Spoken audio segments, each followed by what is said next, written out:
Bonsoir à tous, bienvenue sur la chaîne Mysteria TV, la chaîne de l'infini. Ce soir, je suis avec Jessie Vira qui va nous proposer une conférence sur la vulnérabilité. Bonsoir Jessie. Bonsoir Anne, bonsoir tout le monde. Et Jessie, vraiment, je voulais te remercier pour ta présence. C'est très sympa de m'avoir dit oui. Alors c'est vrai que j'ai déjà fait une conférence avec Jessie. Et c'est vrai que le courant était très bien passé entre nous. Donc, nous continuons toutes les deux notre aventure ensemble. D'autant plus que Jessie, vous ne la verrez nulle part. Elle n'a aucune vidéo YouTube. Et la seule conférence que tu as fait jusqu'à présent, c'était avec moi. Avec C'est toi, ça, hein, Jessie. c'est ça. Alors, avant de commencer, est-ce que vous nous recevez? Est-ce que l'image, le son, tout est OK? Alors, bonsoir Mariannick, vraiment, je suis enchantée que tu sois là. Alors, Christiane, n'en parlons pas, c'est ma bonne fée. Joseph aussi, je commence, j'ai bien retenu ce prénom. Et Aurélien, que je n'ai pas vu depuis longtemps. Eh bien, écoutez, merci. Morgane, Elena, Beth. Ah oui, vous me dites que tout est parfait. Olivier, je vous remercie pour votre présence.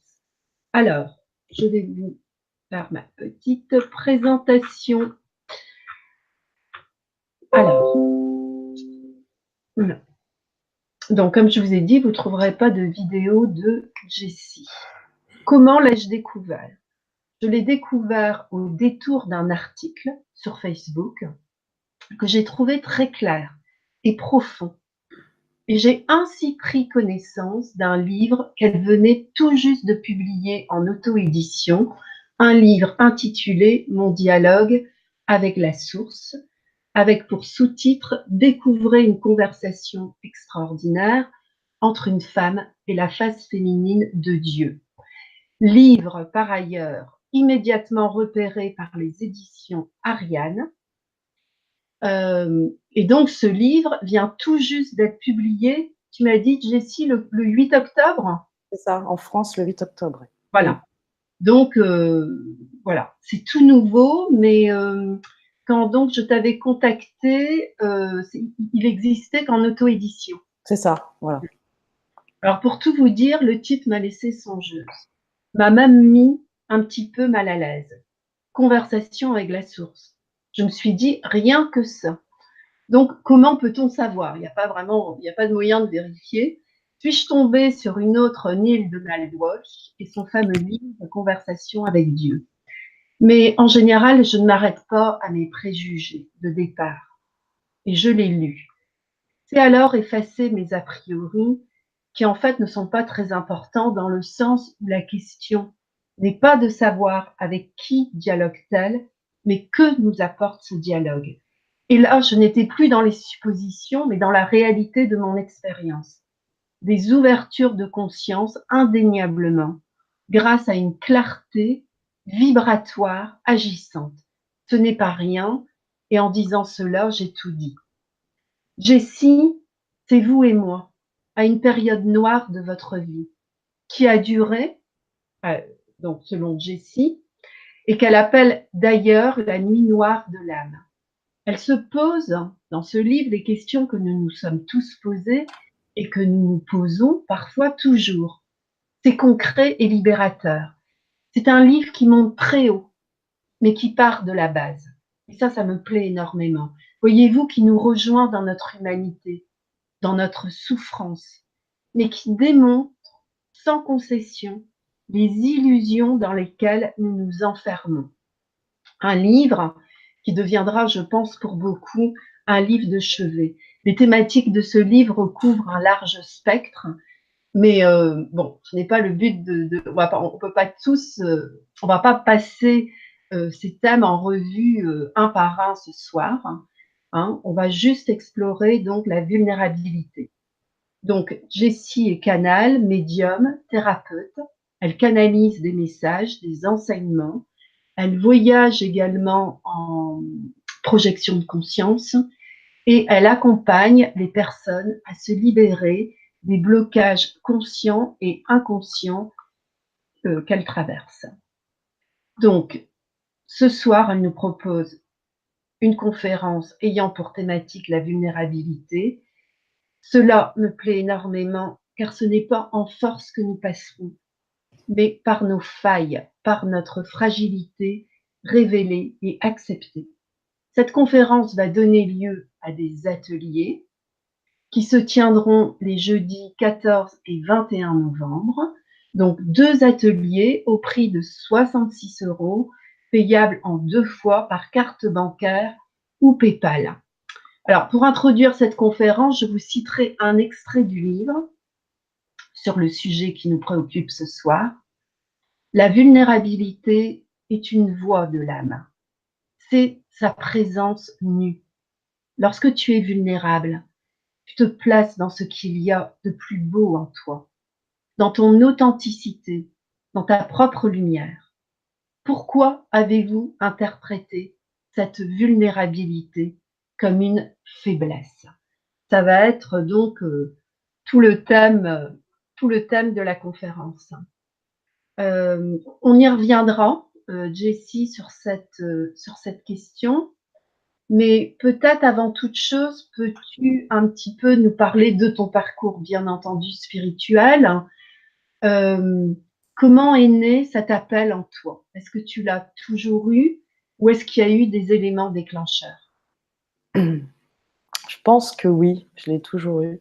En fait, j'étais déjà une enfant, entre guillemets, à part. Donc, j'étais une enfant qui aimait passer beaucoup de temps seule, dans la nature, qui parlait aux arbres, qui était très imaginative. Et je me rappelle que j'avais une petite chapelle en face de la résidence où mes parents habitaient et que j'y étais tout le temps.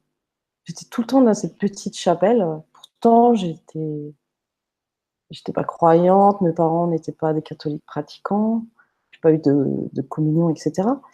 Mais c'était l'ambiance de cette chapelle. Donc j'ai toujours eu, j'ai envie de dire, ce côté Mystique? mystique, voilà. Ce côté un peu. Puis quand j'ai été adolescente, je me suis posé des grandes questions. Je passais des heures, pareil, à me promener toute seule, je me rappelle, avec mon chien, et je me posais des questions. Pourquoi on est là? Quoi on peut pas être les seuls sur cette planète. Je me posais des grosses questions comme ça, existentielles. Et j'ai commencé à lire, beaucoup lire. J'avais une soif de lire, une soif de répondre à ces questions. Et les livres ont eu une très grosse place aussi dans mon développement spirituel. Je suis tombée vraiment sur des livres qui m'ont ouvert le champ des possibles. Et des fois, le plus marquant, c'est que je lisais ce que je sentais au fond de moi vrai. Ça faisait des validations, en fait. Donc ça m'a énormément aidée de lire beaucoup. Moi, je lis encore beaucoup. Et c'est pour ça que quand j'ai eu ce dialogue avec la source, comme je l'appelle, j'ai voulu l'écrire, j'ai voulu en faire un livre, parce que c'était comme donner ma petite touche, moi aussi.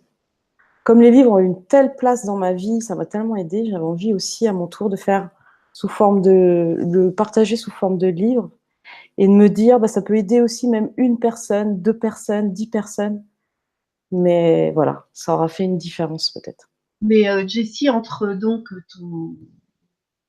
ton enfance, là, dont tu nous parles, et comment dire, le fait vraiment de rentrer dans un chemin, dans un travail sur soi, est-ce qu'il y a des événements extérieurs qui ont provoqué ça? Bah, oui, à l'adolescence, déjà, j'ai eu des dons qui ont apparu, des capacités. Alors, tu peux nous dire lesquels?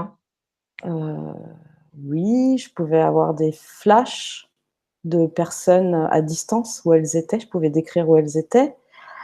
Je pouvais sentir si une personne était malade ou pas. Je pouvais en la regardant, voir l'organe.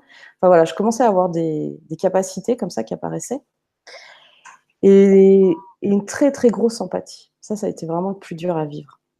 L'empathie, c'est vraiment de sentir toutes les émotions autour de soi, mais d'une manière encore plus forte que la personne les ressent. ça arrivait à un point où je ne pouvais même pas aller dans les centres commerciaux parce que je me sentais assaillie par toutes les émotions des gens. Donc, pareil, j'ai fait des recherches, j'ai essayé de canaliser ces dons, enfin ces capacités pour avoir une vie entre guillemets normale. Et j'ai réussi à peu près. J'ai réussi à peu près à contenir pour essayer d'avoir une vie. J'avais envie d'avoir une vie Ouais, simple. d'être comme tout le monde. Voilà, tout à fait, d'être comme tout le monde. Parce qu'autour de moi, personne n'était ouvert. Personne n'y croyait.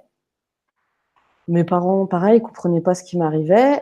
Donc, j'avais personne pour m'aider à comprendre. Donc, je n'avais pas envie d'être la personne différente et à part, qu'on me mette à part.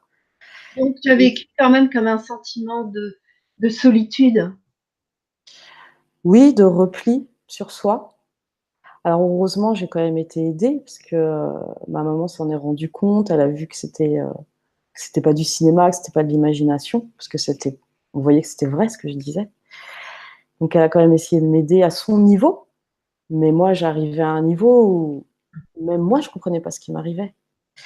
Donc, j'ai vraiment essayé le plus possible de canaliser pour avoir une vie normale, pour pouvoir sortir comme tout le monde, profiter comme tous les jeunes, faire des fêtes, etc. Et j'ai rencontré le père de mes enfants, qui était lui très cartésien, qui ne croyait pas du tout, même si, bon, par la force des choses, il s'est mis à y croire aussi. Donc, ça m'a aidé aussi encore à mettre tout ça de côté. Sauf qu'en mettant tout ça de côté, ça a créé un mal-être. J'ai commencé à me sentir mal, parce que c'était presque contre nature de vouloir fermer toutes ces portes. Parce qu'il y avait quand même ce besoin de s'ouvrir, ce besoin de s'expanser, ce besoin que cette capacité ont d'agir. Et c'est quand j'ai été enceinte de ma première fille, j'ai 2 filles, quand j'ai été enceinte de ma première fille, que j'ai ressenti des, des envies puissantes d'écrire. Je prenais le premier papier, le premier stylo et je me mettais à écrire, écrire, écrire, écrire. Et au début, je pensais que ça venait de moi. Je me dis, waouh, j'ai des talents d'écrivain, j'étais toute heureuse, je pensais que ça venait de moi. Et à force d'écrire, écrire, écrire, je me suis rendu compte que ça ne pouvait pas venir de moi. Parce qu'il y avait un vocabulaire que je n'utilisais pas, et il y avait des choses que j'apprenais. Donc, je ne pouvais pas apprendre de moi-même si ça venait de moi. Et c'est, je pense, 2 ans après seulement que j'ai découvert que je canalisais. C'est comme ça que ça se décrit. Donc, en fait, c'est qu'on reçoit des messages inspirés et voilà, on les canalise. On est, entre guillemets, le médium, l'intermédiaire. Mais voilà, j'ai gardé ça comme pour moi. Il n'y a que plus tard que j'ai commencé à vouloir le partager sur un blog. Donc, c'est ce que j'ai fait. Mais à la base, ce blog, c'était aussi pour moi. C'était mon petit journal de bord où je recensais tout ce qui m'arrivait comme expérience. Puis après, je me suis mise à la méditation. Donc, c'est à la même période. Et en méditant, j'ai découvert que j'avais la capacité de projeter ma conscience. Alors, je ne peux pas expliquer comment je fais parce que c'est inné. Je peux choisir d'aller voir une personne à des centaines de kilomètres ou même d'aller dans un autre pays et voir une autre personne. Et je vois d'une manière énergétique. C'est-à-dire, je vois ce qui n'est pas perceptible à l'œil nu. C'est-à-dire que tu ressens les énergies de la personne? Je les ressens et je les vois. Donc, je peux voir des couleurs, des objets dans l'aura d'une personne. Je peux voir un traumatisme. Je vois vraiment le film du traumatisme. Je peux décrire à la personne ce qu'elle a vécu dans le passé. Je peux remonter la vie de la personne comme ça. Et donc, je me suis dit, j'ai commencé à essayer sur des amis. Et on s'est rendu compte que je pouvais, entre guillemets, soigner, libérer. Et donc, c'est comme ça que tout est parti. Je me suis lancée de plus en plus. Et dans ton livre Dialogue avec la source, c'est vrai que quand on le lit, on voit ce que j'aime, c'est vraiment que tu nous rejoins, enfin tu rejoins tout le monde dans ce que l'on peut vivre de plus difficile. Tu parles de tes peurs, de tes angoisses, voire des paniques que tu as pu avoir, même des attaques de panique, non? C'est ça. En fait, c'est quand je me suis séparée du père de mes enfants, Ça a été comme oui, une dépression. Ça a été, petit à petit, je suis descendue de plus en plus dans mes peurs, de plus en plus dans mon mal-être. J'avais un travail qui allait pas non plus, qui était très difficile. Donc, en fait, tout ceci a créé une sorte de nuit noire de l'âme, je l'appelle comme ça. Parce que j'ai vraiment eu des instants où j'étais en perte de repère complète, où j'ai fait des crises d'angoisse, où j'arrivais plus à vivre normalement. En fait, j'avais l'impression que je pouvais plus fonctionner comme tout le monde. Je voyais les gens vivre et moi, j'y arrivais plus. Bien sûr. Et d'ailleurs, c'est important au passage de le dire pour ceux qui nous écoutent, que systématiquement, enfin systématiquement, je ne veux pas non plus être, qu'est-ce que j'en sais, mais en tout cas pour beaucoup d'entre nous, pourquoi ces conférences existent, pourquoi les ateliers existent, parce que dans un cheminement spirituel, il y a ces passages de perte de repères. Moi-même, je les ai connus, je trouve ça terrible. Hein. Parce qu'on est totalement, je veux dire, on est perdu. Et pourtant, on se dit, enfin, quelque part, on se dit, mais enfin, attends, je suis pas une paumée, tu vois, parce que, voilà, et pourtant, dans le moment, c'est exactement ça. On ne sait plus, tout s'écroule, on ne sait plus rien, et comment dire, et c'est très dur. Et là, à ce moment-là, en plus, je trouve qu'il faut faire très attention où on va, qui on fréquente, hein, parce qu'on est fragile, on est en état de vulnérabilité. Je ne sais pas si tu es d'accord avec moi, Jessie. Oui, c'est ça. Mais moi, j'ai une tendance à me replier sur moi, à m'isoler. Ouais. Donc, en fait, j'avais plutôt tendance à me mettre à l'écart des autres. Et à un moment, j'en pouvais tellement plus, je me rappelle. J'étais sur mon balcon, j'en pouvais tellement plus. Et je vois le livre Conversation avec Dieu que j'avais en poche. Et je me dis, mais tu sais que enfin, je savais que je canalisais et j'avais déjà aussi dit, enfin, j'avais déjà eu enfin, pour moi, je l'appelle la source. J'avais déjà canalisé cette vibration. Et je me suis dit, mais pourquoi? Bah, pourquoi tu lui parles pas? Pourquoi tu lui demandes pas ce qui t'arrive? Et c'est ce que j'ai fait. Je me suis levée, j'ai pris mon ordinateur et j'ai commencé à poser des questions. Mais j'ai posé des questions comme on jette une bouteille d'eau à la mer, sans intention derrière, sans y croire. De toute façon, j'avais plus rien à perdre. J'étais vraiment à une limite où j'avais plus rien à perdre. Et donc, je me suis lancée. Et ce jour-là, un dialogue est né. On m'a répondu et ça a duré des mois et des mois. Et là, ça a été la plus grande aventure de ma vie. Parce que je me suis retrouvée face à des réponses incroyables qui m'ont fait faire un énorme travail sur moi. Il faut dire que ce dialogue qui a duré des mois, c'est comme une psychanalyse ou une thérapie de plusieurs années, mais en accéléré. Oui, et quand même très poussé. Hein. Oui, aussi. Enfin, je veux dire Parce très. qu'en fait, je suis très curieuse. Donc, quand j'avais des réponses, j'avais toujours besoin d'aller plus loin. Oui, puis tu vas souvent, tu provoques hein, dans Oui, tes c'est vrai. réponses. Hein. Tu provoques en disant, voilà, non, mais attends, pour toi, c'est facile de dire ça, mais moi, là, voilà, il y a un côté, tu es très, C'est vrai. comment dire, très combattante. Mm.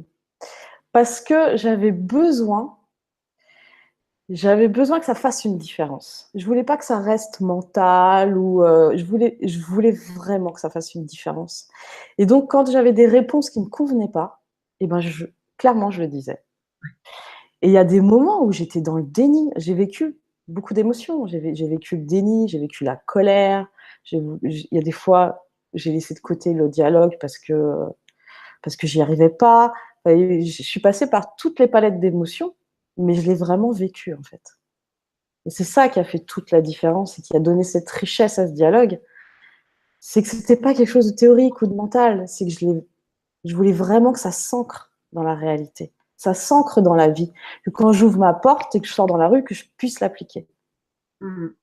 Oui, tout à fait. Et justement, ce qui est très étonnant, c'est quand j'ai découvert ce dialogue où justement tu es, donc tu l'as dit, hein, dans cette période qui est très difficile pour toi. Et puis après, quand je t'ai rencontré, quand j'ai assisté à tes ateliers où tu crées un climat de sérénité, d'intimité. On est bien, tout est calme, c'est paisible. Et on se dit, mais que tu as parcouru un sacré chemin. Oui, un sacré chemin. Bah, il y a l'avance-dialogue et l'après. Et c'est plus la même femme et c'est plus la même vie non plus pour moi. Oui, et même après, ta vie a changé. Ah, mais complètement, oui, complètement. Alors, Jessie, si tu veux bien, nous allons passer au vif du sujet. Oui, Pourquoi, pourquoi la vulnérabilité nous fait-elle si peur? Et c'est vrai, je vois par exemple ce soir, c'est sur la vulnérabilité, du coup, je me dis, ben, je suis tranquille, même si là, si je me trompe, s'il y a un problème, tiens, j'ai le droit d'être vulnérable, c'est le sujet. Mais je le penserai peut-être pas tout le temps, tu vois. mmh. En fait, la vulnérabilité est apparue dès le départ dans ce dialogue. Donc c'est pour ça, ça a été vraiment une grande découverte. Moi, la vulnérabilité, je la vivais comme une faiblesse, comme une fragilité. Pour moi, être vulnérable, c'était un défaut. Je voulais surtout pas être vulnérable. Et j'ai découvert grâce à ce dialogue que la vulnérabilité n'a rien à voir avec une faiblesse, c'est en fait qui nous sommes vraiment. Lorsqu'on est vulnérable, on est dans dans notre authenticité. C'est-à-dire que sans le savoir, bon après il y a beaucoup de personnes qui le savent maintenant, c'est qu'on se crée tous des armures. On a des masques, on a des rôles, on a tous des armures comme ça pour se protéger. Et donc, on va avoir des rôles, des facettes. C'est-à-dire qu'on peut avoir le masque de la gentille ou le masque de l'intelligente. On peut aussi avoir le masque du colérique. On a tous des masques comme ça et on s'en sert pour se protéger, pour donner une image aux autres. Et la vulnérabilité, c'est quoi? C'est clairement quand ces masques se fissurent et qu'on ne peut plus les utiliser pour se protéger ou pour se montrer au monde. C'est ça la vulnérabilité, c'est qui nous sommes vraiment. Donc ce qu'il faut comprendre, c'est que, on va repartir au début, quand on est un enfant, c'est vulnérable, on est d'accord. Un bébé, c'est vulnérable. Et quand il va grandir, il va se créer des conditionnements et des croyances. Il va voir comment fonctionne le monde, comment fonctionnent les parents. Il va recevoir une éducation. Il va aller à l'école. Pareil, les maîtres, les maîtresses, les camarades, etc. Et il va se rendre compte que quand il fait telle chose, eh ben, on est content de lui. On va être gentil avec lui, on va le récompenser. Et quand il fait telle autre chose, on ne va pas être content. On va le punir, etc. Donc, il va se créer un masque. Il va se dire, bon, pour avoir de l'amour, pour avoir ce que je veux, eh ben, je vais essayer d'être tout le temps comme ça. Tout le temps le gentil ou tout le temps l'aventureux, si on a aimé qu'il soit aventureux. Ça dépend de notre environnement. Et il arrive un jour dans la vie où ce masque, eh ben, il se fissure. On ne sait pas pourquoi. Ça peut être un accident de voiture, une perte d'emploi, une séparation. Le masque se fissure. Et là, on se sent vulnérable. On ne peut plus l'utiliser. Et c'est à ce moment-là qu'on peut enfin découvrir qui nous sommes vraiment. C'est à ce moment-là qu'on contacte son âme, qui nous sommes vraiment, et qu'on peut l'incarner. Et si on arrive à faire ce passage, parce que la plupart des personnes, quand ils sont vulnérables, ils vont vite trouver des moyens de se fermer, et ils vont rester dans l'ego, ils vont rester dans le personnage fictif. Mais si on arrive, quand on est vulnérable, à traverser ce passage sans se refermer, c'est là qu'on découvre la fameuse paix profonde, la fameuse joie, qui nous sommes vraiment. Et du coup, le regard des autres, tous les masques tombent. On n'est plus dans les jeux de fiction, dans les jeux du rôle, du regard des autres, etc. On incarne qui nous sommes vraiment. Et les gens autour de soi changent aussi. Parce que quand vous êtes vulnérable, vous touchez l'âme de l'autre personne en face. Quand vous vous présentez à une personne sans armure, en étant qui vous êtes vraiment, ça le touche, même s'il ne s'en rend pas compte. Alors, il y en a certains à qui ça va faire peur, parce qu'ils vont se sentir en danger. vont faire « Oh là, ça me plaît pas, ça me réveille des émotions, ça me réveille des sentiments ». Et il y en a d'autres qui vont faire « Oh, ça fait du bien ». Je me sens dans un moment vrai, je me sens dans un moment authentique où je peux être vraiment moi, où je peux être accueillie. C'est ça aussi être vulnérable, c'est se sentir accueilli, vraiment. Pas pour quelque chose qu'on va paraître, mais pour qui nous sommes vraiment. Donc la vulnérabilité n'a rien à voir avec comme on croit, une faiblesse ou une fragilité. C'est justement quand on quitte tous nos rôles, tous nos masques, qu'on peut enfin incarner qui nous sommes. Et je trouve qu'un exemple, je pensais à un exemple pour cette conférence, un exemple concret, parce que moi j'aime beaucoup les exemples concrets, c'est les relations amoureuses. Quand deux personnes se rencontrent, elles vont chacune avoir un masque et des rôles. On va vouloir montrer notre meilleure facette à l'autre pour plaire. Donc là, on peut vraiment voir l'ego derrière. Vous voyez, on peut vraiment voir la femme, elle va essayer d'être séduisante, d'être douce. L'homme, il va essayer d'être fort, protecteur, sûr de lui. Donc chacun va avoir son rôle. Et au fur et à mesure de la relation, quand ils vont être ensemble, il va commencer à avoir des sentiments qui vont naître. Et c'est là que la vulnérabilité, 1, 2, 3, c'est là que la vulnérabilité peut apparaître. C'est parce que là, on peut se sentir en danger. Là, on peut se dire, oula, oui, mais si je commence à avoir des sentiments et à m'ouvrir, est-ce que cette personne va pas me blesser, cette personne va pas me trahir? Et c'est là que la relation va commencer à avoir des problèmes, où on va continuer à être dans des masques, etc. Et chacun va rester sur ses positions et se protéger. Alors que si, dès le départ, on était vulnérable, on exprimait vraiment ses sentiments, on pourrait être vraiment dans une relation d'amour authentique.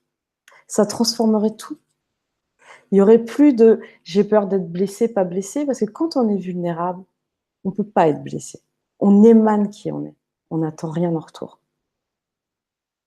Alors que quand on est dans l'ego avec nos fameux masques, on attend en retour. Et c'est là qu'on peut être blessé, parce qu'on ne reçoit pas en retour. Mais, tu m'entends, Oui. Oui. On a quand même l'impression que quand on est vulnérable, dans la vulnérabilité, authentique, peut-être que justement, enfin, on se dit que l'autre tout peut se servir de ce qu'on va appeler de nos faiblesses. Enfin, c'est comme ça qu'on a fonctionné un peu jusqu'à présent. En fait, c'est une croyance. C'est une croyance. On croit qu'être vulnérable est être faible. On a fait un amalgame. On croit que vulnérabilité, c'est être faible. Alors que la vulnérabilité, c'est être nu. C'est être soi, dans sa nudité. Mais comment faire quand, par exemple, quand on est vulnérable face à ses peurs? Voilà, on a peur donc cette vulnérabilité qui nous conduit vers un ressenti, par exemple, de peur. Qu'est-ce qu'on fait? C'est un très bon exemple. Quand on est vulnérable face à ses peurs, si on arrive à rester dans cette vulnérabilité, on va voir ses peurs. On va les voir, on va les accueillir, on va les incarner. Et elles vont se transformer. Si je suis vulnérable face à mes peurs et que je ne reste pas dans cette vulnérabilité, que je cherche à la fuir et que j'utilise plein de moyens, dormir, aller voir quelqu'un, courir, faire du sport, vous voyez, on utilise des moyens comme ça pour se sentir bien quand on se sent mal ou quand on a peur. Et bien ces peurs, elles reviendront toujours parce qu'elles n'auront jamais été vues en face. Elles continueront à se jouer un assemblement en nous. Alors que quand on est dans la vulnérabilité, c'est comme si on arrive dans un positionnement où on peut voir. Parce que les peurs, qu'on le veuille ou non, c'est des illusions.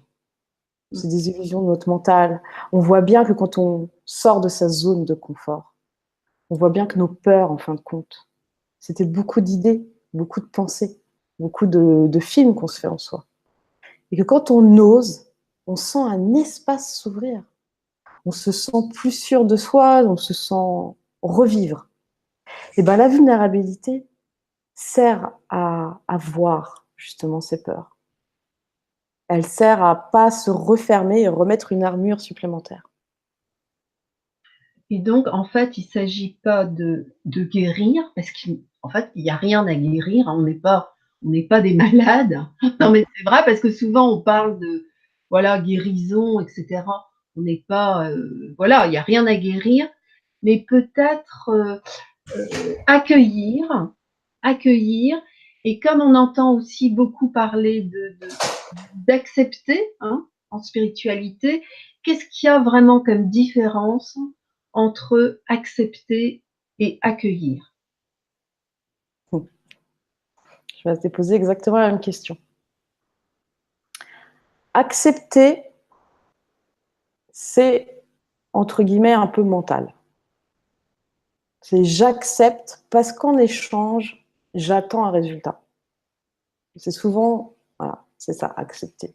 C'est la situation ne me plaît pas, mais je l'accepte. On s'imagine qu'en l'acceptant, ça va arranger les choses.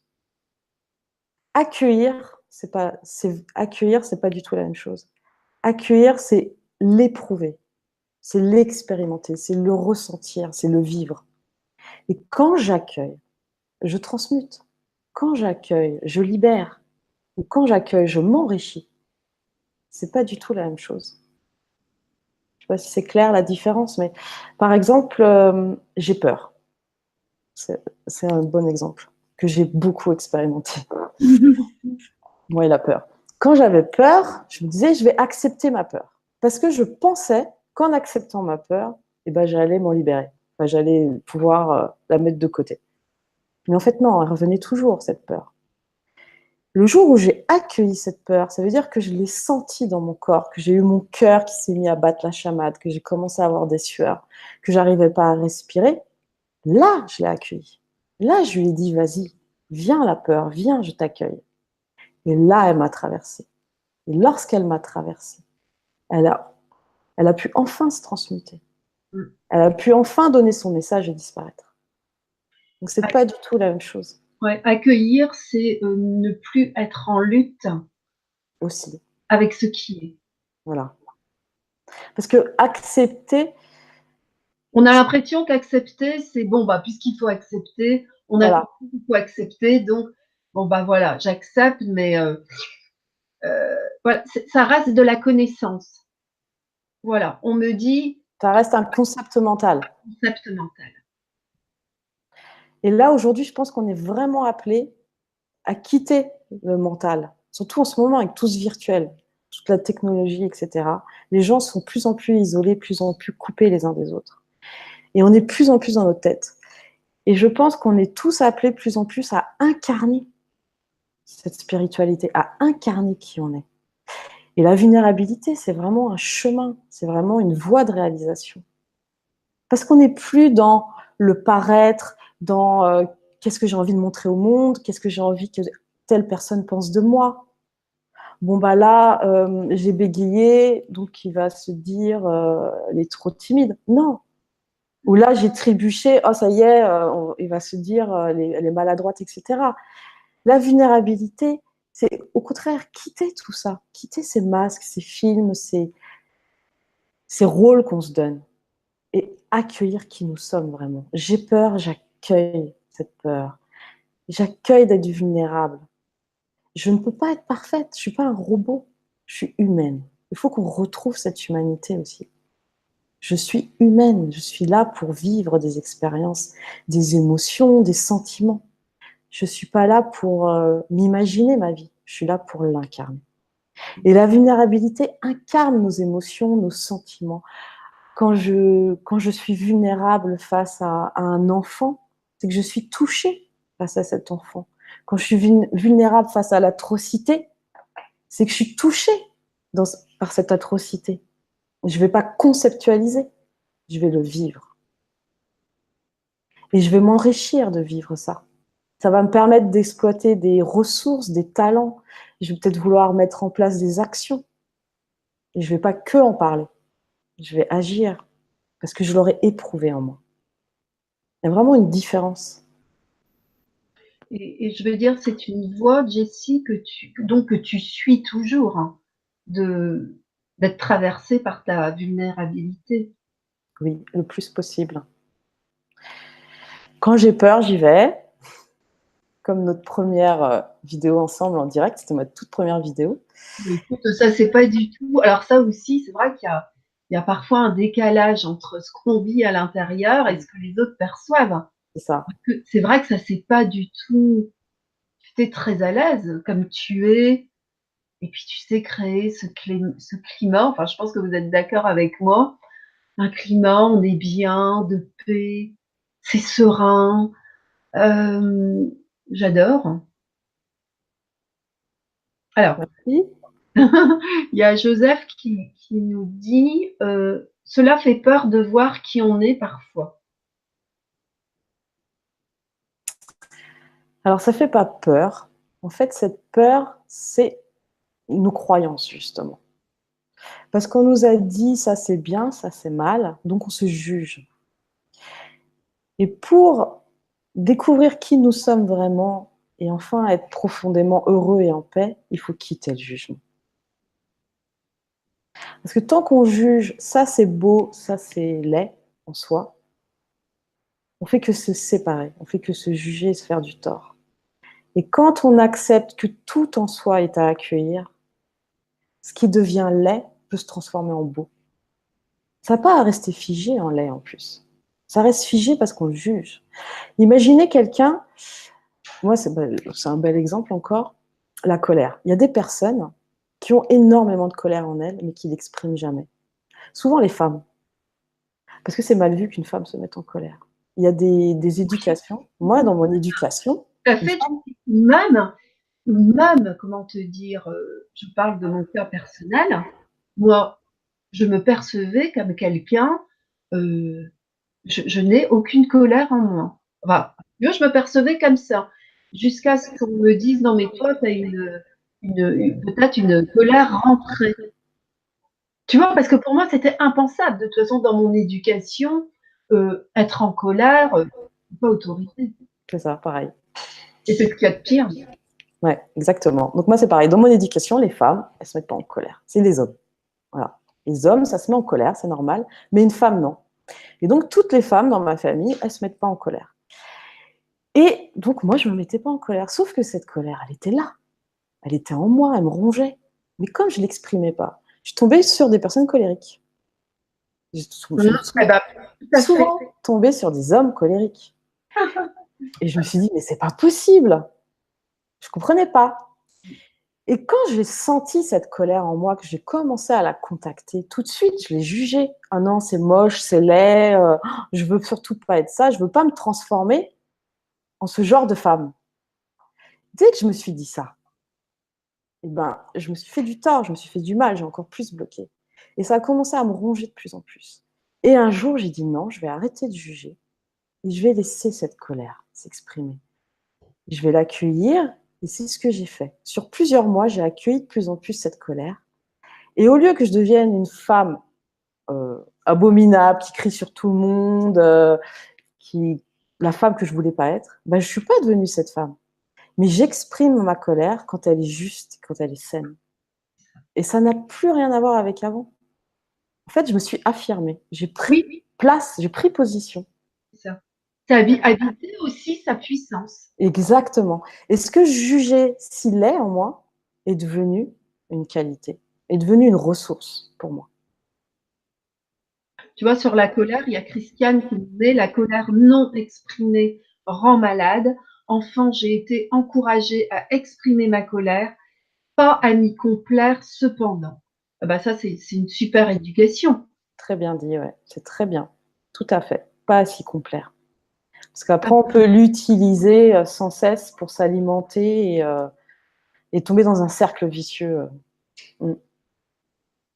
Alors, Voilà, l'exemple, c'était ce qu'on trouve laid, des fois, peut se transformer en quelque chose de beau. Il ne faut pas juger.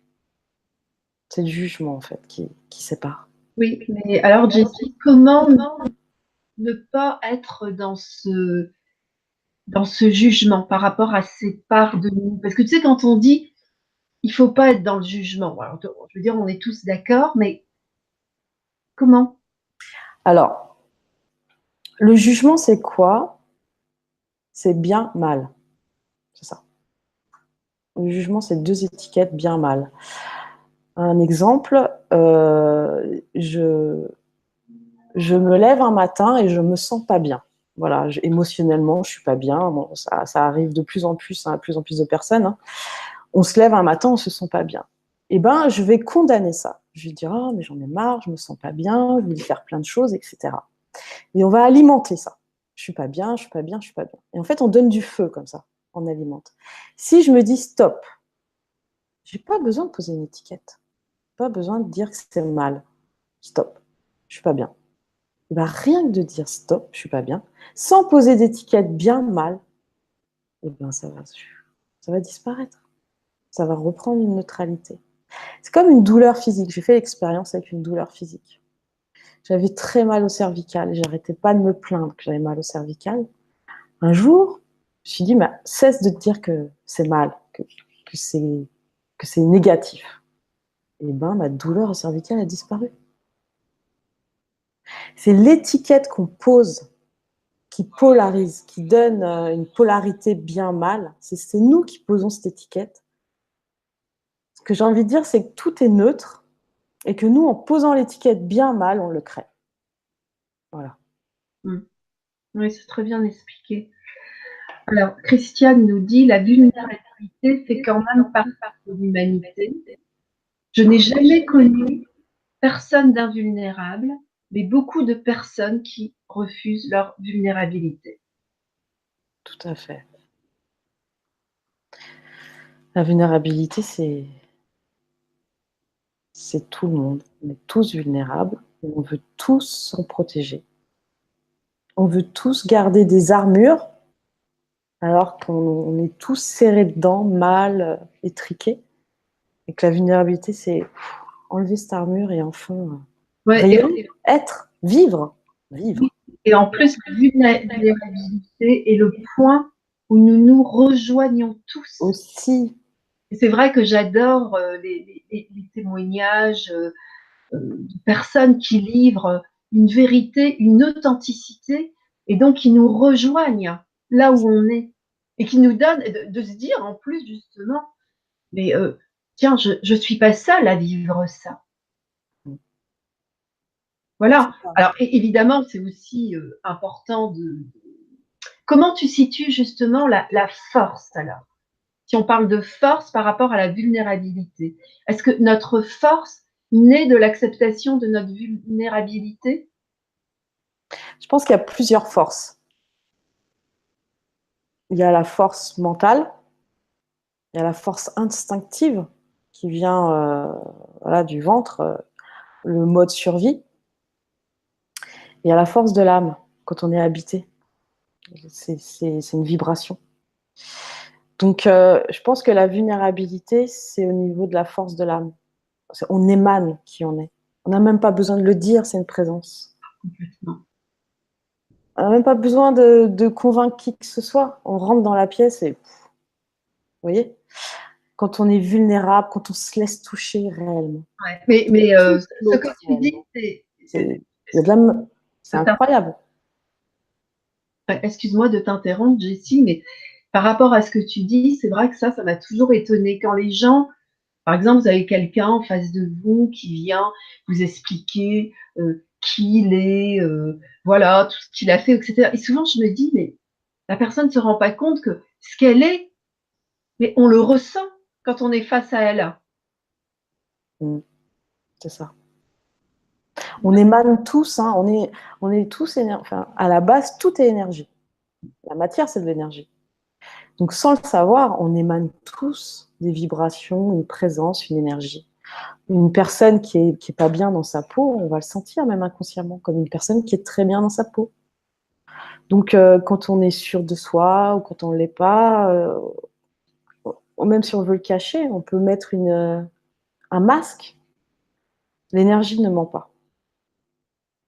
Alors que si la personne qui est pas bien s'autorisait à pas être sûre d'elle, à être vulnérable en n'étant pas sûre d'elle, elle découvrirait l'inverse. Elle découvrirait comment elle peut s'affirmer et comment elle peut être sûre d'elle. C'est tout ce qu'on s'imagine sur nos défauts, sur nos manques, qui alimentent, qui créent. Et si on s'autorisait à l'accueillir vraiment, on transformerait. Alors Sylvain demande, faut-il se libérer de ses attachements ou de ses barrières?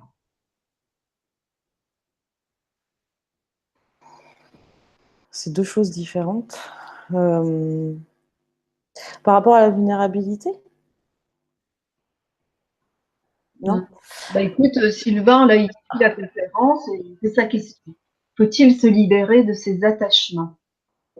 Alors les attachements, oui, parce que souvent les attachements, c'est en lien avec l'ego. Donc, attendez, juste, il y a une musique, c'est possible de couper. Je vais aller voir. Vous Ouais. entendez ou pas? Ça vous Oui, oui, on dérange? t'entend, Jessie. C'est bon, Ouais, vous m'entendez? va. Sinon, il faut que j'aille couper la musique. Bon, si, ça va s'arrêter tout seul, je pense. Ah bah c'est bon. Les attachements, c'est vraiment en lien avec l'ego. C'est, je suis attachée à ma voiture, je suis attachée à ma maison, voilà. Et si on m'enlève ma voiture, bah, je vais souffrir. C'est ça l'attachement. C'est vraiment les désirs. Et les barrières, je verrais ça comme des conditionnements. C'est-à-dire,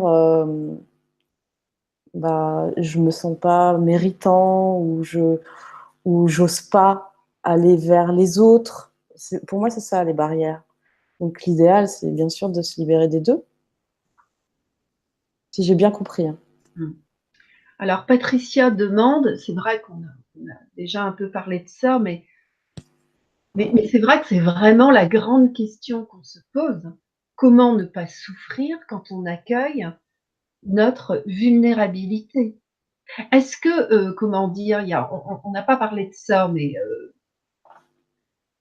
comment dire? Parce que dans la vie, voilà, on pense qu'il faut être fort, qu'il ne faut pas être vulnérable parce qu'on ne compte que sur nos propres forces.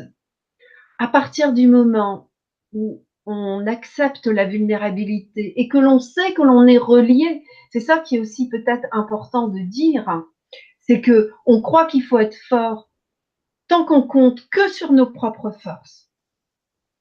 Mais si on se relie à qui, selon son cheminement, je ne sais pas, certains c'est les anges, les archanges, la source, La vie. voilà. C'est peut-être important de parler de cette reliance qui est là quand on traverse quand on accepte aussi notre vulnérabilité.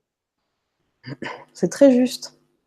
C'est très juste. En fait, c'est un peu, comme je dis, le serpent qui se mord la queue. On croit, nous, faut voir un peu, hein, on croit, nous, petits humains, qu'on va contrôler la vie. Et qu'il faut être fort pour contrôler cette vie. Parce qu'on ne sait jamais. Hein, et il faut que je m'en sorte, il faut que je sois en mode survie. Du coup, on crée. On crée cette résistance en soi.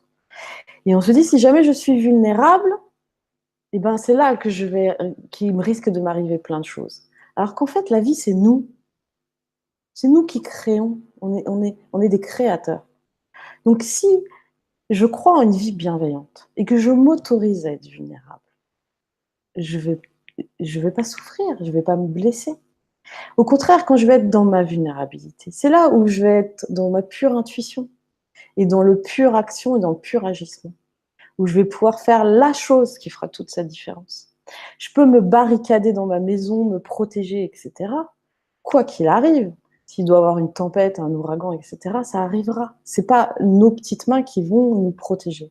Par contre, si je suis en contact avec qui je suis vraiment, avec mon âme, je vais peut-être sentir qu'il faudrait mieux que j'aille, que je me préoccupe pas de ma maison et que je parte, que j'aille à la cave, etc. Vous voyez, on réfléchit. On n'a même pas besoin de réfléchir. C'est des inspirations qui viennent comme ça. On n'est plus dans ce mental qui cherche toujours une solution en créant des problèmes. Si je suis vulnérable face à une personne, je me sens vulnérable. Si je m'autorise cette vulnérabilité, je vais toucher cette personne. Cette personne ne va pas m'attaquer, elle va être touchée aussi dans sa vulnérabilité. Alors On là, va peut-être Jessie, oui, il y a 2 choses. Il y a 2 choses. On va peut-être être touchés tous les 2 et avoir cette communication authentique. Et si cette personne-là, à l'effet inverse, a peur, du coup, va nous attaquer. Nous, on va être dans notre vulnérabilité, on va sentir que ça ne nous appartient pas. On va sentir que ce qu'on a offert, on n'attend pas de retour. Parce que c'est le plaisir d'offrir, c'est notre essence d'offrir. Et du coup, on va se retirer. On ne va pas rester prendre des coups, on va se retirer. Et on va laisser cette personne. Il y a des personnes qui restent avec malheureusement, avec d'autres personnes destructrices. Elles restent parce qu'elles n'écoutent jamais leur vulnérabilité. Elles essayent d'être fortes à chaque fois. Elles essayent d'apporter le changement. Donc elles alimentent le problème. Et si elles s'écoutaient vraiment, elles auraient peut-être la parole ou l'action juste. merci, Jessie. Alors Joseph nous dit, moi j'avais un père très colérique et très conflictuel. Et toute ma vie, j'ai fui ça. Et ma vie, donc il dit que toute sa vie, il a fui le conflit. Et la vie l'a amené dans le conflit pour apprendre à le maîtriser, donc à C'est ça. En fait, on ne peut rien fuir. Tout ce qu'on fuit réapparaît. Tout ce qu'on essaye de se cacher va apparaître à l'extérieur. Donc, quand on fuit la colère, eh ben, on trouve de la colère partout. Et le jour où on se dit, OK, cette colère, elle est là, elle est en moi. Si je la fuis autant, c'est parce que je me la cache. C'est parce qu'elle est là. Le jour où on accepte de la voir en soi et de l'exprimer, elle n'a plus besoin d'être vue à l'extérieur. Elle va disparaître. Et ça, c'est pour tout. Hein. Alors, Joseph nous dit, les hommes ont, je pense, beaucoup plus de mal avec leur vulnérabilité. Peut-être que tu peux désactiver mon micro, Jessie. Oui. Donc, Joseph nous dit, les hommes ont, je pense, beaucoup plus de mal avec leur vulnérabilité que les femmes. Point d'interrogation. Oui, c'est sûr. C'est sûr. Les hommes ont beaucoup plus de mal parce qu'ils ont été éduqués à être le plus fort, à ne pas montrer les émotions. Un homme, ça ne pleure pas, etc. Et je pense que les hommes en souffrent beaucoup parce qu'ils ont encore plus de rôles à tenir qu'une femme. On parle beaucoup des femmes en ce moment, mais les hommes, c'est pareil, ils ont beaucoup de rôles et de masques à tenir. Et c'est pour ça qu'il y a beaucoup d'hommes aussi qui font des burn-out, qui ne sont pas bien, qui sont colériques. Il y a beaucoup d'hommes qui souffrent parce qu'ils ne peuvent pas exprimer qui ils sont. Quand un homme qui a peur, il n'ose pas le dire qu'il a peur. Il a peur d'être jugé comme un faible. C'est très difficile pour un homme. Alors qu'un homme qui a peur, un homme qui exprime, là j'ai peur. Enfin, je sais pas, une femme qui s'autorise sa vulnérabilité aussi, il peut avoir une fusion entre eux. Elle peut le prendre dans ses bras, ils peuvent parler, enfin, il peut avoir un moment incroyable entre eux. Ça rapproche vraiment la vulnérabilité. Alors que si on reste sur ses positions avec ses masques, j'ai peur mais je ne vais pas le dire, c'est là que la situation va s'envenimer, qu'il va y avoir des malentendus, des disputes et de plus en plus de mal-être. C'est vrai que pour une femme, c'est plus facile d'être vulnérable que pour un homme. Vous, les hommes, vous avez des étapes plus importantes à passer. Quitter un peu voilà, cette image de la société. Alors, Jessie, si tu veux bien, je vais passer à la présentation des ateliers. Oui. Et justement, tu vas aussi pouvoir nous dire plus amplement ce que tu vas proposer. Donc, le titre général des ateliers, c'est la vulnérabilité, voie de l'être. Ça, vous l'avez compris. Donc, dans cet atelier, vous allez découvrir la véritable signification de la vulnérabilité. Jessie, tu peux peut-être cliquer, désactiver mon micro? Oui. Voilà. Vous allez découvrir la véritable signification de la vulnérabilité et comment elle peut vous permettre de vous réaliser, parce que c'est donc la voie de la réalisation. Alors, grâce à une approche en 2 volets, je vous l'ai dit, ça sera 2 ateliers. Des outils pratiques et efficaces vous seront donnés pour apprendre à s'offrir le droit à exister. C'est énorme. Et exprimer toutes les facettes de son être. Passer du faire au être, quitter le contrôle et la lutte. L'atelier 1 s'intitule La puissance de la vulnérabilité. Il se tiendra le jeudi 14 novembre. Découvrir que la vulnérabilité est une force et nous place dans l'être. Alors, pendant vous apprendrez donc la définition de la vulnérabilité au niveau de l'âme, comment sortir de l'illusion de l'ego et incarner l'être que nous sommes. Parce que c'est ça qui est important. Enfin, tu l'as dit, c'est quand on sort quand on sort de l'ego, quand on est dans la vulnérabilité, hein, et débusquer nos croyances inconscientes, nos conditionnements, quitter la peur. Tu peux peut-être rajouter quelque chose, Jessie? Non, c'est très clair. En fait, c'est vraiment, comme je disais, la vulnérabilité, c'est laisser tomber son armure pour incarner vraiment qui nous sommes et vivre, j'ai envie de dire. Parce que quand on est dans une armure, on ne vit pas, on ne sent pas, on est trop dans le mental, etc. Donc, je pense que c'est avec des exercices, avec des expériences ensemble, et puis mon expérience surtout, on va ensemble faire ce chemin d'enlever cette armure et de s'autoriser à être soi. C'est un merveilleux cadeau à s'offrir. Complètement. Atelier numéro 2, jeudi 21 novembre, j'incarne ma présence. Explications et méthodes pour se placer dans l'authenticité, s'aligner sur qui nous sommes vraiment. Alors, la véritable rencontre, relation avec les autres et avec moi-même. J'honore toutes les parts qui me composent et je me révèle. Et comment se brancher sur le flux de la vie en soi et autour de soi. Voilà, c'est ce qu'on a répondu un peu avec les questions tout à l'heure. C'est découvrir comment garder son authenticité avec les autres et aussi de se rendre compte que être vulnérable, c'est pas risquer d'être blessé. Au contraire, être vulnérable, c'est s'offrir de l'abondance. Mais donc Jessie, toi, dans ton chemin spirituel, tu utilises principalement cette voie-là. Non, c'est une de mes voies. Mmh.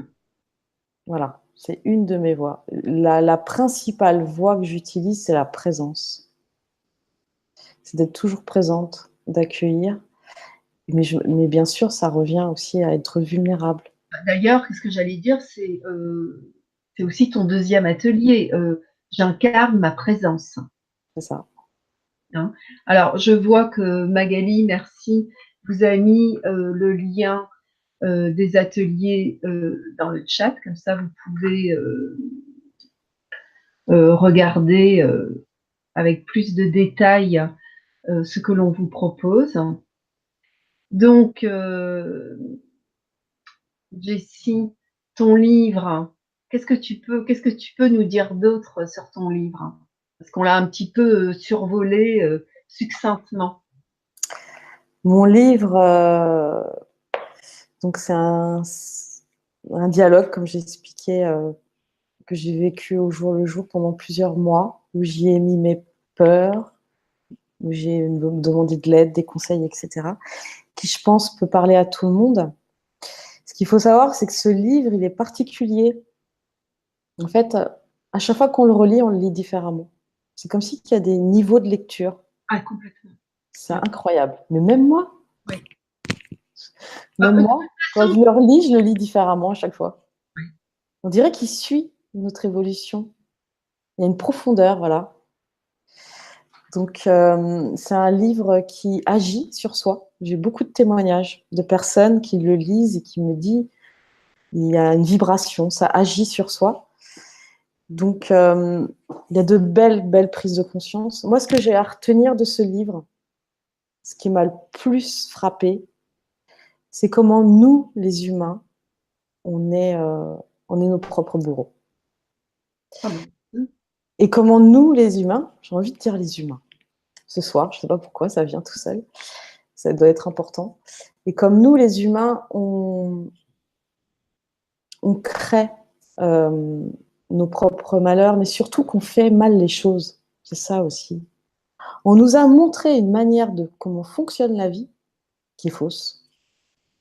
Regardez la vulnérabilité, que c'est une faiblesse. Il y a plein de choses comme ça que vous allez découvrir dans le livre, qu'on se rend compte que, eh ben, qu'on fait mal les choses. Je ne sais pas comment dire. On nous C'est-à-dire, a dit que l'univers fonctionne comme ça, alors qu'en fait, non, il fonctionne autrement. ah mais c'est ça. Et Parce que dans le livre, vous allez le découvrir. ouais, et d'ailleurs, on est tous là, je suppose, ce soir, c'est parce qu'on a bien compris que notre manière de fonctionner, enfin, bon, écoutez, moi, je vais pas parler au nom de vous tous, hein. Je trouve ça quand même un peu prétentieux. Euh, non, écoutez, je vais vous parler Dans la majorité. en ce qui me concerne, c'est qu'à un moment donné, je me suis dit, vraiment, je me suis posé la question, la vie, comment ça marche? Parce que moi, tel que je fonctionnais, C'est ça. ça avait vraiment pas l'air de bien fonctionner, d'où et puis aussi cet appel quand même à la lumière que j'ai toujours, enfin, je veux dire, les deux sont reliés, hein, assez fortement, mais voilà, c'est de comprendre comment ça marche. Alors, il est vrai aussi que la soif de connaissance, je pense, peut être aussi comme une forme bien entendu, de curiosité, c'est quelque chose de très positif, mais parfois, ça peut être aussi comme une volonté de contrôle de la vie. À un moment donné, de se dire, je vais comprendre comment ça marche, et puis, eh ben, je vais contrôler la vie. Oui. Alors qu'il y a quelque chose qui est sûr, c'est que ça, on la contrôlera jamais. Avec toutes les connaissances qu'on peut acquérir, etc. Moi, je me rappelle au début, quand j'ai découvert certaines choses, mais c'était, ah, ça y est, non, mais ça y est, j'avais compris, enfin, je sais pas, je devais avoir, quel âge j'avais, dans les 30 ans.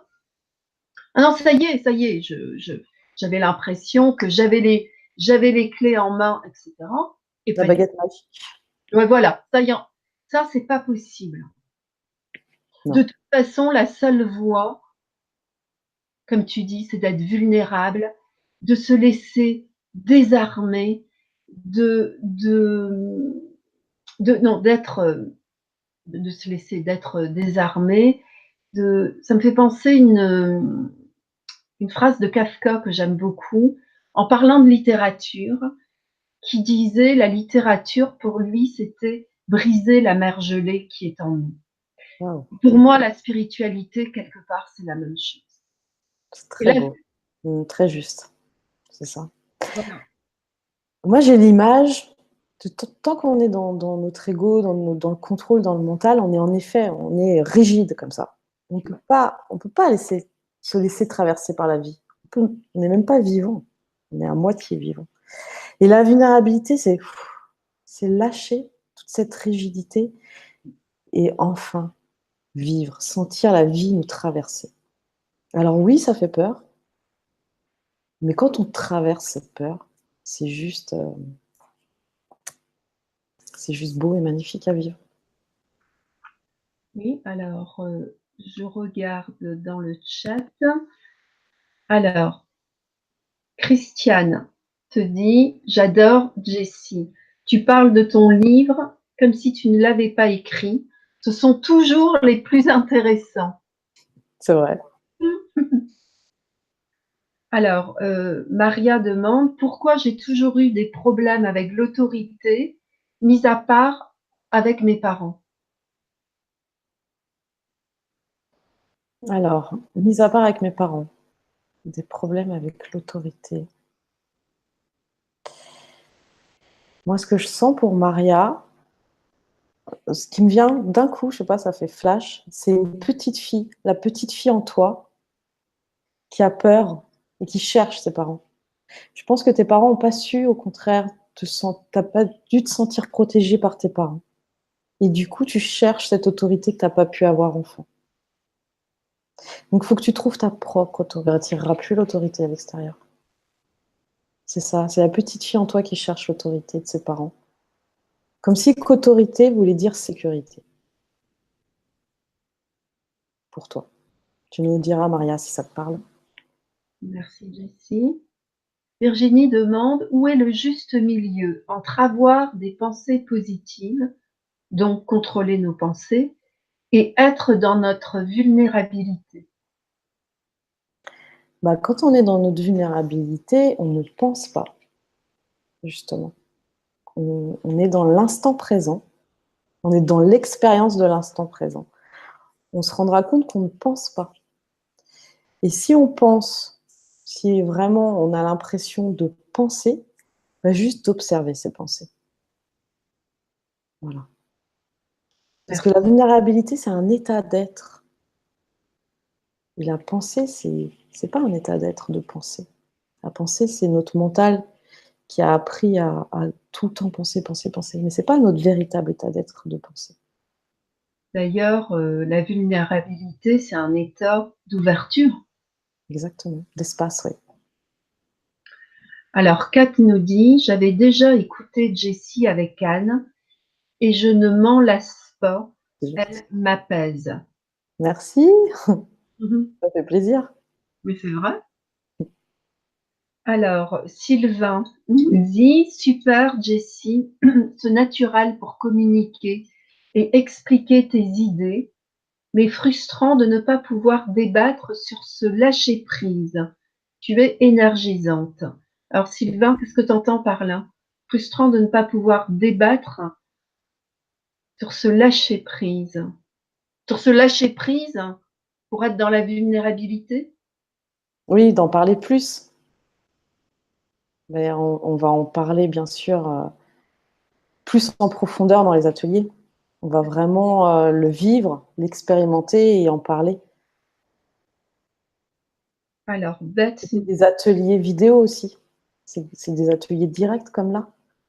oui, alors tout à fait que je vous en dise peut-être un peu plus pour ceux qui rejoignent la chaîne et qui ne connaissent pas le fonctionnement. C'est-à-dire que ça sera exactement comme ce soir, sauf que je ne suis pas là. Enfin, je suis les ateliers, bien entendu, parce que ça m'intéresse énormément et je suis là au cas où. Mais vous êtes donc avec Jessie et il y a donc le chat. Mm. Et communiquer avec Jessie à travers le chat. Vous pouvez lui poser des questions. Voilà, ça se passe dans l'intimité. Et, et donc cet atelier, évidemment, vous l'avez après en replay. Donc vous pouvez y revenir quand vous voulez. C'est ça. C'est-à-dire que vous vous sentir, eh ben, justement, comme disait, c'est Kat qui disait que Jessie l'apaise. Eh bien, un jour, voilà, tu es énervé, tu as besoin d'une énergie apaisante, tu remets l'atelier. T'écoutes Jessie. Et pourtant, Jessie, tu m'as bien dit que là, tu étais aussi en état de Ce vulnérabilité. soir, oui. Ouais, ce soir, je suis en état de vulnérabilité. Et je me suis dit, bah, c'est parfait. Il n'y a pas de hasard. On va Ouais. faire cette conférence en étant vulnérable. Ah, tu vois, Joseph nous dit, Jessie, vous êtes d'un calme extraordinaire. C'est très agréable de vous écouter. Vous me reposez avec votre douce voix. Merci beaucoup. C'est vrai qu'on me le dit souvent. Merci. Maria demande comment arriver à ne plus avoir peur de faire confiance aux autres. Comment arriver?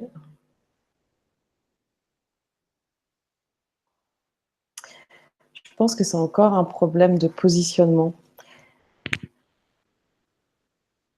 Quand tu te fais confiance à toi, peu importe... en fait, comment expliquer? Quand tu t'apportes ce que tu attends des autres, les autres ne peuvent plus te toucher, en fait. Voilà. C'est comme tout à l'heure avec l'autorité. Il y a un réel besoin de se faire confiance en soi, dans, dans sa manière de vivre, dans sa manière d'être, dans ses actions. Et tu vas attirer des personnes qui vont avoir la même vibration, des personnes loyales et intègres. Tant que tu manques de confiance en toi et que tu as peur d'être trahi, t'attires ce genre de personnes. Voilà. C'est vraiment intégrer en soi, aligner en soi ce que tu recherches de l'extérieur pour que ça arrive. Voilà. Merci Jessie. Alors, Christiane nous dit merci à vous deux, Anne et Jessie, très belle conférence. Merci aussi à tous ceux qui ont participé au chat. Je dois quitter, mais je vais écouter le reste en replay. Eh bien, Christiane, merci à toi pour ta présence. Merci beaucoup. Merci beaucoup. Merci Christiane. Alors, Jess demande comment faire tomber cette carapace, ces barrières qui ont été mises en place depuis plusieurs années.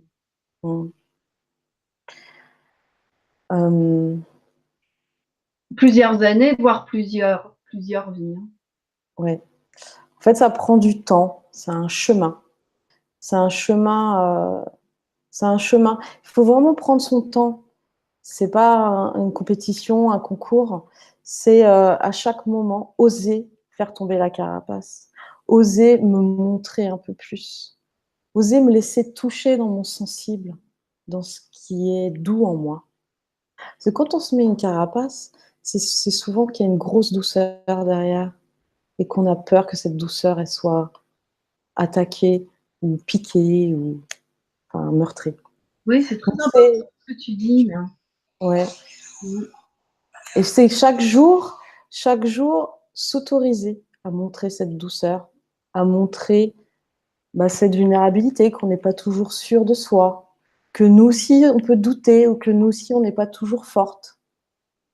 Et ça permet aux autres de nous l'offrir aussi.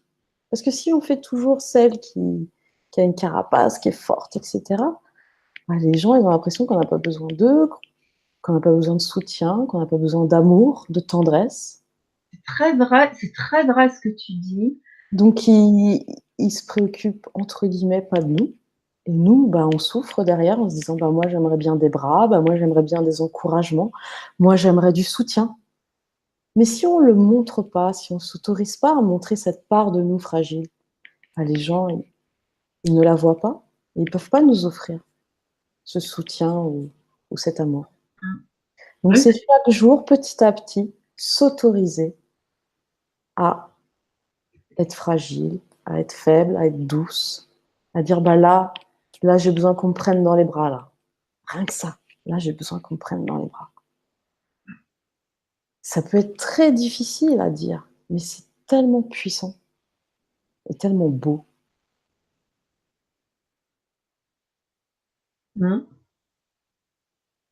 Alors Marina, bonsoir Marina.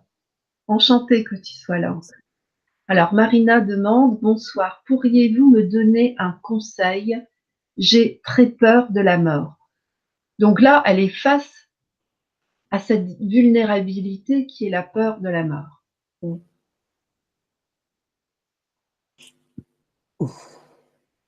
Bon, Marina, je peux pas te donner un conseil vaste, parce que toi, c'est très particulier pour toi, cette peur de la mort. C'est vraiment propre à ton histoire personnelle. Et donc, toi, Marina, je pense que tu aurais besoin d'être accompagnée par un thérapeute pour cette peur de la mort. Pour une autre personne, je lui aurais dit, cette peur de la mort est à traverser, est à vivre. C'est-à-dire, quand j'ai peur, j'accueille cette peur. Et je me rends compte que je suis toujours vivante. Mais pour toi, tu as besoin d'être accompagnée parce que je pense que c'est un traumatisme ancien qui continue à être en mémoire en toi. Voilà. Donc je dis les deux. Pour toi, il y a besoin d'un accompagnement. Voilà, c'est normal. Des fois, tout seul, on ne peut pas s'aider. On a besoin d'aide, hein, c'est comme pour tout. Mais sinon, en général, je dirais à la personne d'oser traverser cette peur, d'oser l'accueillir. Parce que la mort n'existe pas en plus. C'est juste une transformation. D'oser accueillir pour traverser cette illusion de la peur. Ça, ce serait pour en général.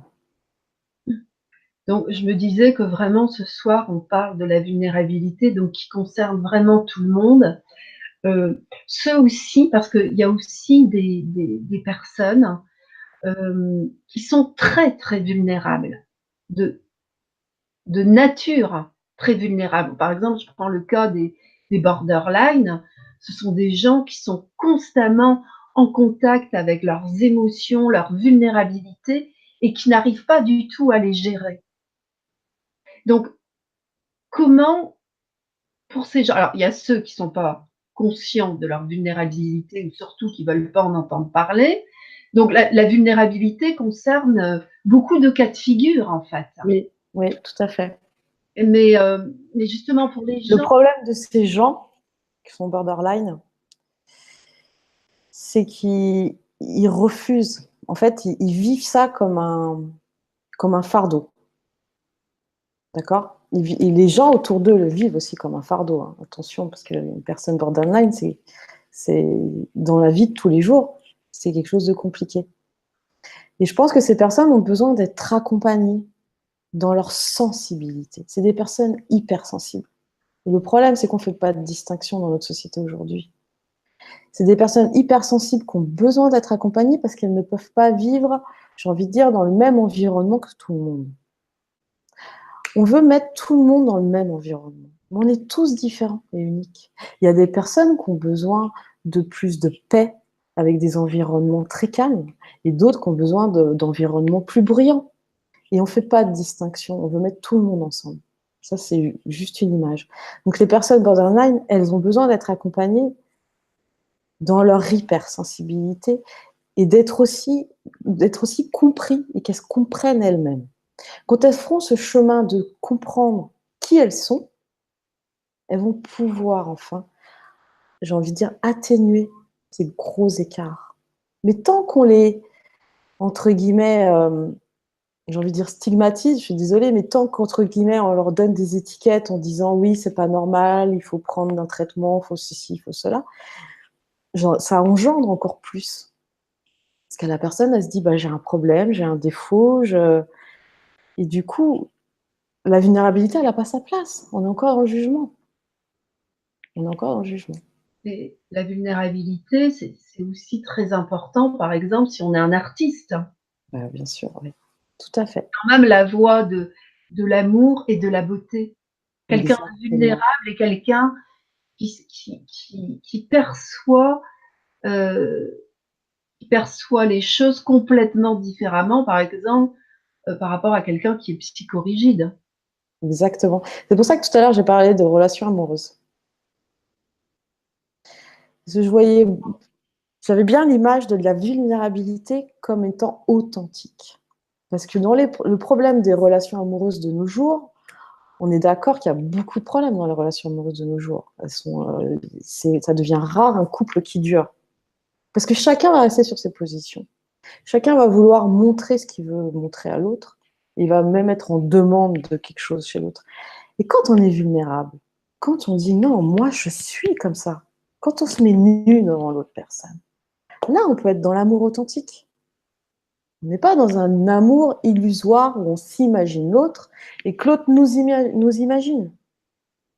On n'est plus sur un amour illusoire. Quand on est authentique, on a la véritable personne en face de soi. Et on sait si oui ou non elle nous correspond. Et si oui ou non, et c'est un véritable amour. Quand on est face au grand amour, je ne sais pas pour les personnes qui l'ont vécu, quand on est face au grand amour, on est vulnérable. On ne contrôle rien. On est vulnérable.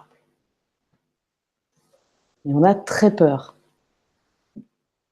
Parce qu'on croit qu'être vulnérable, c'est dangereux. Alors, merci Jessie. Olivier nous dit, si je comprends bien, être vulnérable, c'est accepter la part de doute qui est en moi et c'est en l'accueillant que je peux la dépasser pour agir sereinement. Est-ce bien cela? Merci Jessie. Tout à fait. C'est exactement ça. Donc, tu as été claire, Jessie. C'est Je suis bien. contente. Merci. Alors, Marina te répond, c'était par rapport à... Elle avait posé une question par rapport à la mort, la peur de la Oui. mort. Et donc, elle te dit, oui, vous avez raison, j'ai été confrontée très tôt à la mort, jusqu'à il y a 4 ans, avec une grave maladie. Quel message faut-il dépasser? Ah non, quel message faut-il dépasser cela, mais comment faire?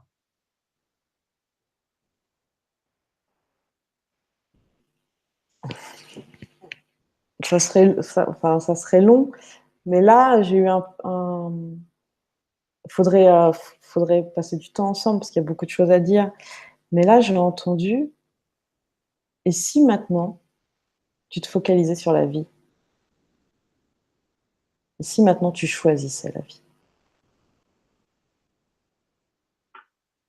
Et oui, Marina. En plus, les conférences sont là pour ça, pour, enfin, pour choisir la vie. Et d'ailleurs, dans le deuxième atelier, tu dis bien, je ne l'ai pas là sous les yeux, mais comment être, c'est ça, connecté au flux de la vie. Mm. C'est ça le plus important, c'est la vie, sentir qu'on existe et qu'il n'y a plus de décalage. Il n'y a pas nous et la vie. On est la vie. En fait, il faudrait regarder un exercice intéressant que vous pouvez faire. C'est chaque jour observer vos pensées et regarder qu'est-ce que vous nourrissez. Est-ce que vous nourrissez la peur ou l'amour? Est-ce que vous nourrissez la mort ou la vie? Et parce que sans s'en rendre compte, on nourrit ça en soi. C'est inconscient, on le nourrit. Et après, bah, on se rend compte que notre vie ne nous plaît pas. Mais parce que inconsciemment, on le nourrit. Et donc, choisir, pour toi, Marina, c'est choisir la vie. Nourris la vie. Invite la vie chez toi, en toi, dans ta maison. Il y a besoin de vie. Mets des fleurs, mets des plantes, mais change ta décoration, mets des couleurs plus vives, plus chaudes. Invite la vie en toi et chez toi. Ose, invite-la. Parle-lui. Imagine que, imagine que c'est une personne, la vie. Ça va t'aider. Invite la vie en toi et autour de toi. Merci Jessie. Virginie te demande, j'ai pris du poids cet été. Est-ce dû à des peurs ou au contraire à un lâcher-prise?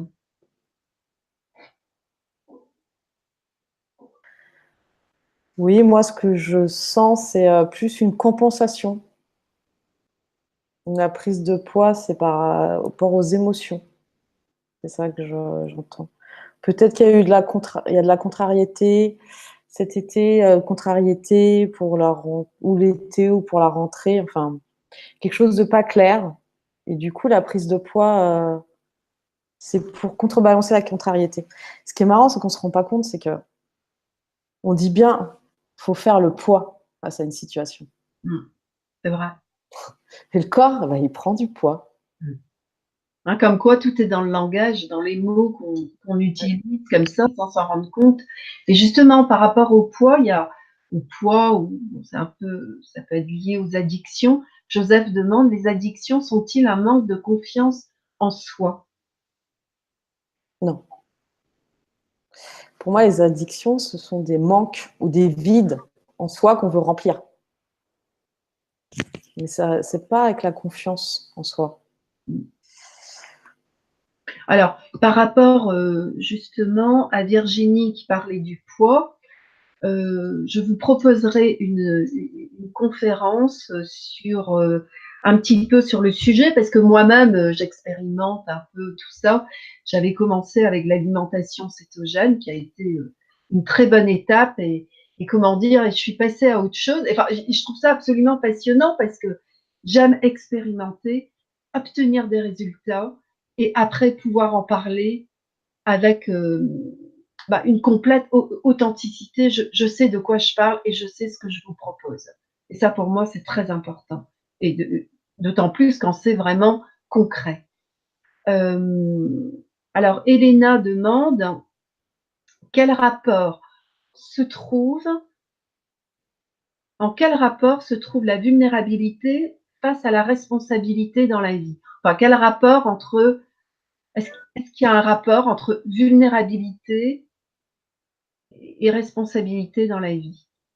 C'est vrai, parce que si on est sous responsabilité, quand il faut faire face donc à nos responsabilités, ça, ça peut nous sembler difficile d'être en état de vulnérabilité. On n'est pas toujours en état de vulnérabilité. C'est pas un état qui dure, c'est un état intermédiaire, passager. C'est comme des paliers, la vulnérabilité. J'ai envie de dire qu'on est vulnérable quand justement on s'est perdu. Et Clam, elle nous rappelle alors en disant non mais t'es trop voilà, dans tes croyances, dans tes masques, les rôles, etc. La responsabilité, c'est pour moi la véritable responsabilité, c'est celle qui est incarnée en soi, qui nous aligne. Quand on fait les choses justes, quand on sent que c'est juste. Pour moi, c'est ça la responsabilité. Donc l'un n'exclut pas l'autre. On peut très bien être vulnérable et être responsable. Par exemple, je suis vulnérable de mes peurs, mais je suis assez consciente pour me dire que je suis responsable de mes agissements et pas de faire n'importe quoi. Voilà. Pour moi, l'un n'exclut pas l'autre. C'est deux choses différentes en fait. Alors, oui, j'ai l'impression que j'ai fait un petit peu le tour de vos questions.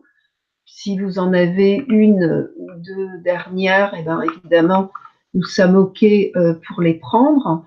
Donc, bien entendu, si vous voulez retrouver Jessie en atelier, je vous rappelle les dates, jeudi 14 novembre et jeudi 21 novembre. Alors, le titre exact des ateliers, c'est La vulnérabilité, la voie de l'être. Alors, je regarde ce que vous avez mis.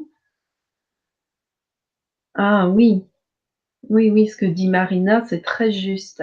Elle dit, j'ai compris un jour, furtivement, que l'on se protégeait alors qu'il n'y avait personne à protéger.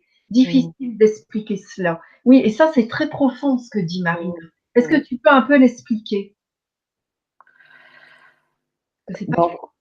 En fait, elle a fait l'expérience, elle s'est retrouvée elle a fait l'expérience de voir la personne fictive qu'on croit qu'on est.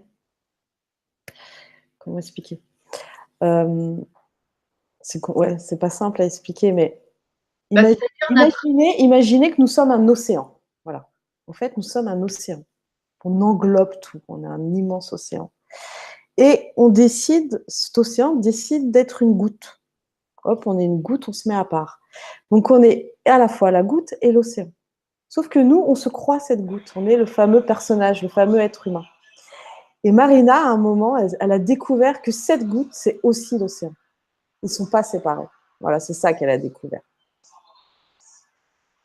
Tout à fait. Et c'est Marina, c'est une chance d'avoir, même si c'est furtivement, c'est-à-dire que c'est quand même une ouverture de conscience de le C'est coup. ça, c'est une ouverture de conscience qu'elle a eue. Hein, Oui, tout à fait. tout à fait. Donc, bah, écoutez, si vous voulez rejoindre Jessie en atelier, on a bien compris que la vulnérabilité est une voie pour tous, que la vulnérabilité fait partie de notre humanité.